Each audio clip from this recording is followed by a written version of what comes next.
السلام علیکم ورحمۃ اللہ وبرکاتہ۔ عزیزان اسلام و احباب چمن، آج کی ہماری گفتگو جمعیت کے حوالے سے نہایت ہی اہم گفتگو ہے۔ ایک مسئلہ ہے، پھر اس پر درس جمعیت ہے۔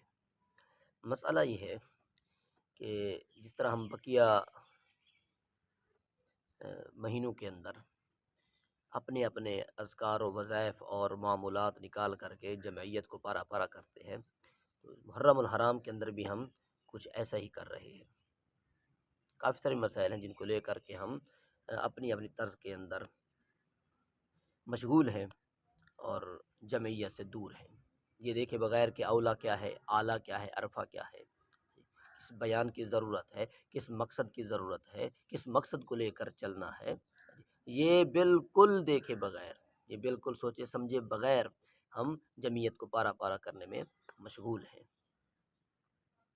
اولاً تو اب یہ ذہن نشین کر لیں کہ اس طرح کا فعل کرنا، یعنی ایسے مسائل کے اندر الجھ کر کے خلافت سے دور رہنا، انقلاب سے دور رہنا، انقلابی سرگرمیوں کو چھوڑ دینا، جو اعلیٰ ہیں، عرفہ کی حیثیت رکھتے ہیں، ان کو چھوڑ کر کے اس طرح کے مسائل میں پھنس جانا، یہ یہود و نصارہ کا سا فعل ہے۔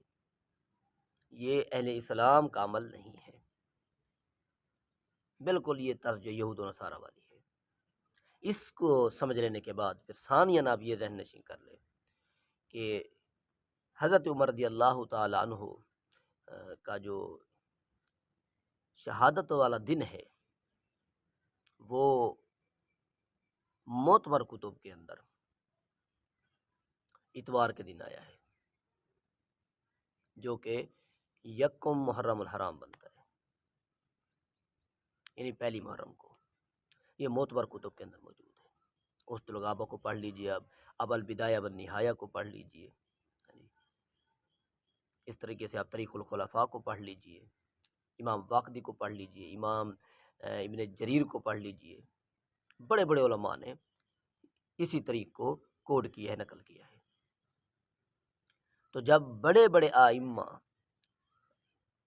اس طرح بیان دیں، اس طرح لکھ کر چلے جائیں، تو پھر ہماری کیا جرت، ہماری کیا جسارت کہ ہم اس مسئلے کو لے کر کے جمعیت کو پارا پارا کریں، اس مسئلے کو تنازع کا شکار کریں، اس مسئلے کو لے کر کے ہم آپس کے اندر بغض رکھنا شروع کر دیں۔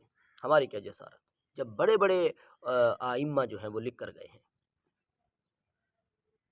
لیکن نہیں، کیونکہ ہم نے اپنے ویوز بڑھانے ہیں، ہم نے اپنی سستی شہرت کو دیکھنا ہے، کیونکہ ہم سستی شہرت کے ٹھرکی ہے نا، ہم نے سستی شہرت کو دیکھنا ہے۔ حقائق جائیں بھاڑ میں، دین جہاں جاتا ہے چلا جائے، عرفہ مقاصد کی ترویج جہاں جاتی ہے جائے، ہمیں اپنے ویوز سے تعلق اور سستی شہرت سے تعلق ہے۔ اگرچہ مسلمانوں کے اندر نفرت کا یہ سما بندھا رہے، جمعیت بالکل نہ آئے، خلافت بالکل نہ آئے، نہ آئے جمعیت، نہ آئے انقلاب، ہمیں کیا، بس ویوز بڑھنے چاہیے۔ لعنت ہے ایسی شہرت پر، لعنت ہے اس نظریے پر کہ ویوز بڑھیں۔ بھئی آپ حقائق کو کیوں نہیں دیکھتے؟ حقائق کو سمجھ کر کے جمعیت سے وابستہ کیوں نہیں ہو جاتے؟ یہ تو عام مسائل ہیں، بڑے بڑے مسائل کے اندر بڑے بڑے اماموں نے قربانی دی ہے تاکہ جمعیت سلامت رہے۔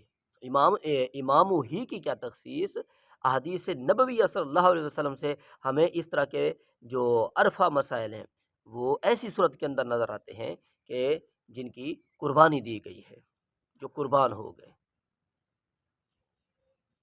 تو پھر ان مسائل کو لا کر کے پھر ان کے اندر ابحاث کر کے جمعیت کو پارا پارا کرنا، یہ کس طرح جائز ہو سکتا ہے؟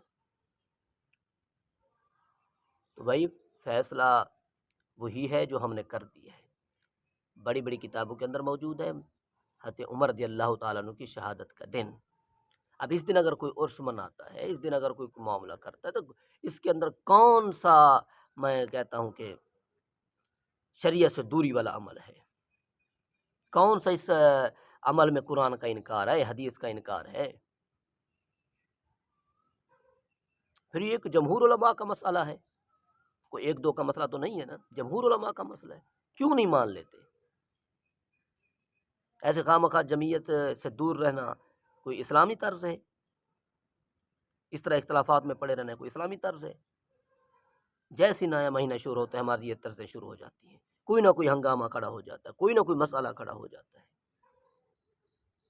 تو اللہ تبارک و تعالی ہم سب کو ان مسائل سے بچائے، ان مسائل سے بچا کر کے جمعیت کو اپنا کر کے انقلاب برپا کرنے کی توفیق عطا فرمائے، خلافت کا سما باندھنے کی توفیق عطا فرمائے۔ جب خلافت آ جائے گی تو انشاءاللہ تبارک و تعالی اس طرح کے معاملات نہیں ہوں گے۔ باقی اور بھی کافی سارے مسائل ہیں محرم الحرام کے حوالے سے جو جمعیت کو پارا پارا کرتے ہیں، اس پر بھی انشاءاللہ تبارک و تعالی میں قسط وار گفتگو کروں گا۔ ابھی کے لیے اتنا ہی۔ اللہ تبارک و تعالی ہم سب کو کامل دین کو سمجھنے کی توفیق عطا فرمائے، اور طریق کے ساتھ اور سیر کے ساتھ ہمیں اللہ تبارک و تعالی حقیقی معنوں کے اندر انصاف برتنے کی توفیق عطا فرمائے۔ آمین آمین وآخر دعوانا الحمدللہ رب العالمین۔